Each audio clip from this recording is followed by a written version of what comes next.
আসসালামু আলাইকুম সবাইকে নুসরাত মিনি কিচেনে।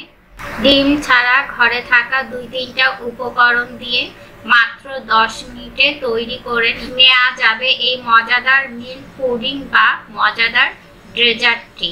মিল্ক পুডিং বা মালাই পুডিং যেটাই বলেন না কেন, মন প্রাণ কলিজা ঠান্ডা করে দেওয়ার মতো একদমই মজাদার একটা ডেজার্ট। অনেকে আছেন যে ডিম খেতে পছন্দ করেন না বা ডিমের স্মেল পছন্দ করেন না, তাদের জন্য এটা একটা বেস্ট মিল্ক পুডিং বা ডেজার্ট হতে যাচ্ছে। আশা করি আমার আজকের রেসিপি আপনাদের ভালো লাগবে আর সহজও লাগবে। তাহলে মূল রেসিপি দেখে নেওয়া যাক। প্রথমে চুলায় একটি প্যান দিয়ে তারপরে আমি দিয়ে দিচ্ছি 1 লিটার ফুল ক্রিম লিকুইড দুধ। ফুল ক্রিম মানে ফুল ফ্যাট যুক্ত দুধ। যেহেতু এই দুধটা আগে থেকে জাল করে কোনো রকম সর তুলে নেওয়া হয়নি, যেহেতু এই পুডিং এর মধ্যে কোনো রকম ডিম ব্যবহার করা হবে না, তাই চেষ্টা করবেন ফুল ক্রিম লিকুইড দুধটা নেওয়ার। এখন দিয়ে দিচ্ছি 1/2 কাপ চিনি আর দিয়ে দিচ্ছি 1/4 কাপ গুঁড়া দুধ। গুঁড়া দুধটা টেস্টটা বাড়িয়ে দিবে, আর চিনিটা যে যেমন খান অ্যাডজাস্ট করে নিলেই হবে। দুধ আর চিনিটা দিয়ে তারপর একটা হুইস্কের সাহায্যে খুব ভালোভাবে এগুলিকে মিশিয়ে নিব একত্রে, যাতে কোনো ধরনের দলা পাকিয়ে না যায়। তারপরে দিয়ে দিব 3 টেবিল চামচ কর্নফ্লাওয়ার। কর্নফ্লাওয়ার দিয়ে আবারও একটা হুইস্ক দিয়ে খুব ভালোভাবে দুধের সাথে মিশিয়ে নিব, এতে করে দলা পাকানোর কোনো চান্স থাকবে না। আর কর্নফ্লাওয়ারটা দেওয়ার সাথে সাথে দুধটা ঘন হতে থাকবে। এই পুডিং এর মিশ্রণটাকে আমি 2-3 মিনিট জাল করে কয়েকটা বলক তুলে নিয়েছি। এবার আমি এখানে একটা মিশ্রণ তৈরি করব। 1/2 কাপ লিকুইড দুধের সাথে 1 টেবিল চামচ আগার আগার পাউডার দিয়ে আর 1 টেবিল চামচ কাস্টার্ড পাউডার দিয়ে খুব ভালোভাবে গুলিয়ে নিয়েছি। কাস্টার্ড পাউডার সুন্দর একটা ঘ্রাণ আর কালারের জন্য দিয়েছি। যেহেতু এগুলি গরম দুধের সাথে মেশানো যাবে না, তাই ঠান্ডা দুধের সাথে মিশিয়ে ভালো করে তারপরে এখানে আমি দিয়ে দিব। কাস্টার্ড পাউডারটা একদমই অপশনাল, আপনারা চাইলে এটা স্কিপ করতে পারেন। আর আগার আগার পাউডারটা যে কোনো তরল খাবার বা ডেজার্টকে জমাট বাঁধানোর জন্য ব্যবহার করা হয়। আগার আগারের পরিবর্তে আপনারা চাইলে হালার জেলাটিনটাও এখানে ব্যবহার করতে পারেন।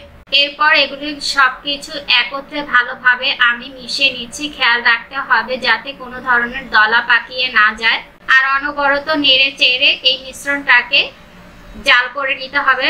নাড়াচাড়া বন্ধ করা যাবে না। এরই মাঝে আমার পুডিং এর মিশ্রণটা হয়ে গেছে, আর যেই পাত্রে বা মোল্ডে সেট করব আমি সেই পাত্রে ঢেলে দিচ্ছি। আপনারা চাইলে যে কোনো পাত্রেই এই পুডিংটা সেট করতে পারেন। পুডিং এর মিশ্রণটা ঢেলে নেওয়ার পরে হালকা হাতে এভাবে একটু ট্যাপ করে নিচ্ছি, এতে করে ভেতরে যাতে কোনো এয়ার বাবলস না থাকে। এরপর এটাকে একটা সাইডে সরিয়ে রাখবো ঠান্ডা হওয়া পর্যন্ত।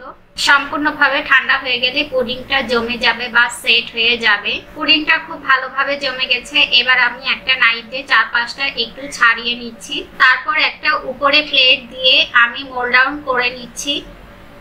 দেখতেই পাচ্ছেন পুডিংটা খুব সুন্দরভাবে জমে গেছে। পুডিংটা আরো বেশি লোভনীয় লাগতে এবার আমি উপর থেকে একটু ছড়িয়ে দিব গুঁড়ো দুধ। সবশেষে দিয়ে দিব এখানে আমি কিছু বাদাম কুচি। এখানে আমি কাঠবাদাম, পেস্তা বাদাম, কাজু বাদাম কুচি।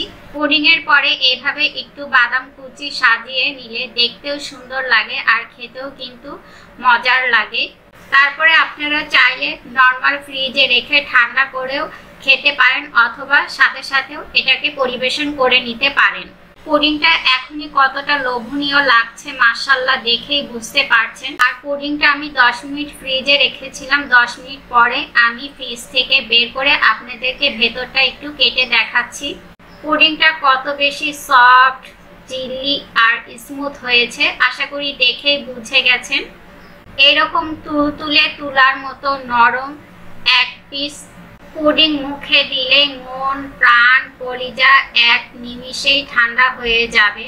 তৈরি করাও সহজ আর খেতেও অনেক মজা। মুখে দিলে মনে হবে মাখন খাচ্ছেন, মাখন টাইপের কোনো কিছু মুখে দিচ্ছেন, এক নিমিষেই গলে যাবে। আশা করি আমার আজকের রেসিপি আপনাদের ভালো লেগেছে। যদি ভালো লেগে থাকে একটি লাইক দিয়ে সাবস্ক্রাইব করে পাশে থাকার অনুরোধ রইল। আর যারা ফেসবুক পেজ থেকে দেখছেন একটি লাইক দিয়ে অবশ্যই ফলো করে রাখবেন। আজকের মতো এখানে বিদায় নিচ্ছি। সবাই সুস্থ থাকবেন, ভালো থাকবেন। আল্লাহ হাফেজ।